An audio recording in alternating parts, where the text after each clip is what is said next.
You ask Tiger to solve. This deals with linear equations with one unknown. The final result is x equals -17. Let's solve it step by step. Group all x terms on the left side of the equation. Subtract 4x from both sides.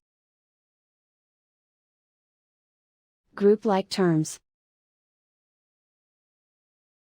Simplify the arithmetic.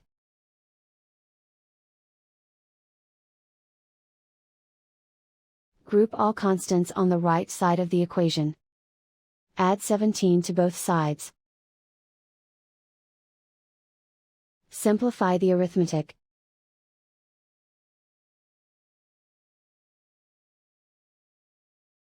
Convert the x into a positive number.